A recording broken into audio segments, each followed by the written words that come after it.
So hello everyone, welcome again.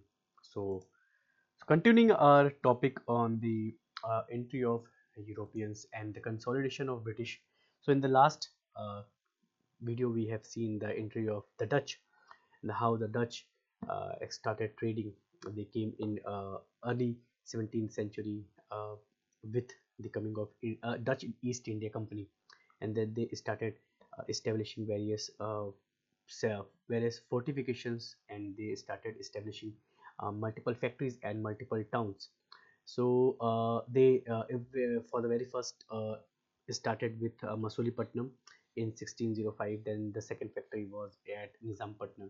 Then they started spreading, and during this also they had a bit rivalry with Portuguese also, which were already present in the Indian waters.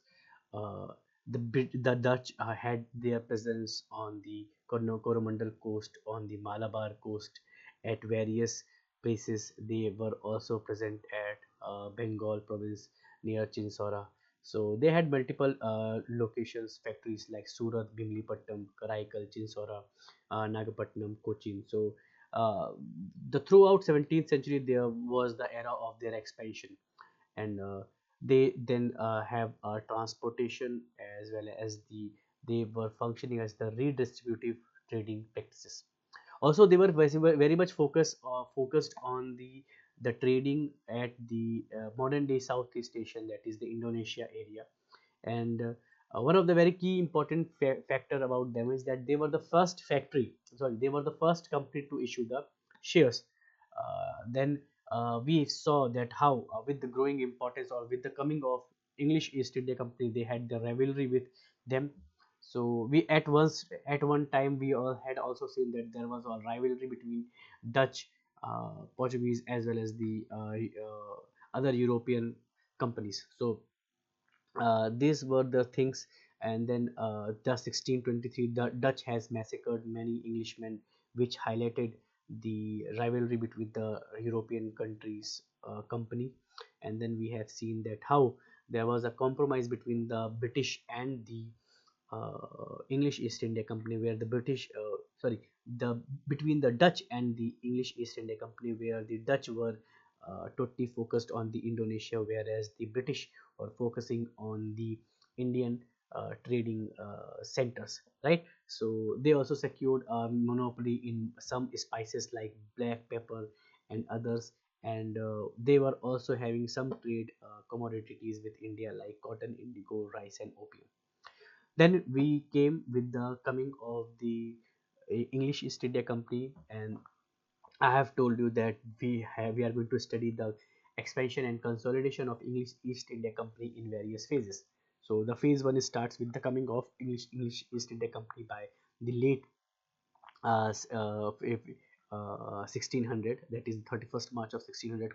Queen Elizabeth granted them the charter, and they had the monopoly till perpetuity to themselves, that is that they can continue the trading practices without any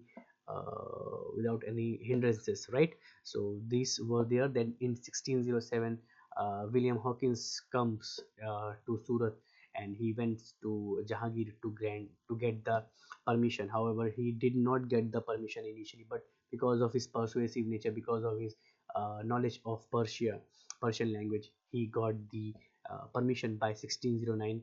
And he then started opening factories. And this was the time period when at Surat the Portuguese were already present, and they did not like the entry of the British East India Company.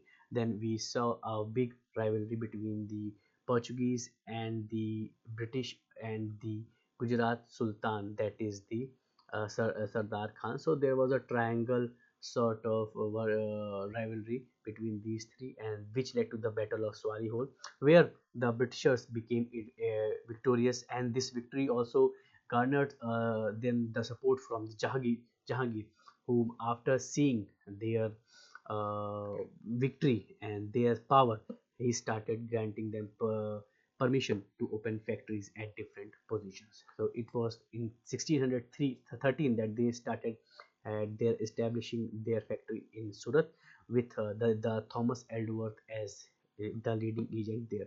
Then in 1615, Thomas Roe arrived there with the official letter, or with the as the official spokesperson of the King's James I, and he remained at the court of Jahangir for 4 years, and he was not able to finalize any commercial treaty. However, he was able to establish factory at the internals of India, at the mainland of the India, that is Agra, Ahmedabad, and Bharuch. When by 1625, the Surat became a melting pot, when the city was became a center for rivalry between Mughals and English East India Company. However, the English East India Company uh, became more confident by this period of time, and they started venturing towards the south of India, and they then got the golden farman, where they can have undisturbed disturbed or unrestricted trade on just return of 500 pagodas given to the Golconda Sultan. By 1633, they have expanded their power to the Odisha region also, and they opened factories as Balasore and Harihar. So by 1639, they have their settlement at Masulipatnam, where they have a fortified factory, and also at the other places. This, this factory was known as Fort St. George. So after conquering over the west and the south, they now progressed towards the east of India, where they entered in Bengal. Now, in Bengal, they got the grant, or they got the permission from the Shah Shuja, of the governor of the Bengal, in 1651, and he granted them the permission to engage in the various trading practices, and this was in return of the 3,000 rupees. And then the adventures towards Bengal begins, and the by 1682, William Hedges had the permission to redress the grievances which was arose because of the rivalry between the Bengal governor and the English East India Company. So by 1682, the governor changed to Shahista Khan, and now there was some agreement between these two sides, and which led to the bit sort of uh, calm situation among them. And however, this situation was not remained calm, and by 1686, the Hooghly was witnessed a very brutal attack from the Mughal forces, and then the Hooghly, which was once a very important center for the British East India forces, now got ransacked, and the Britishers also left and vacated the city, and they relocated to other new areas of the Bengal. And then one of the very important official, that is Job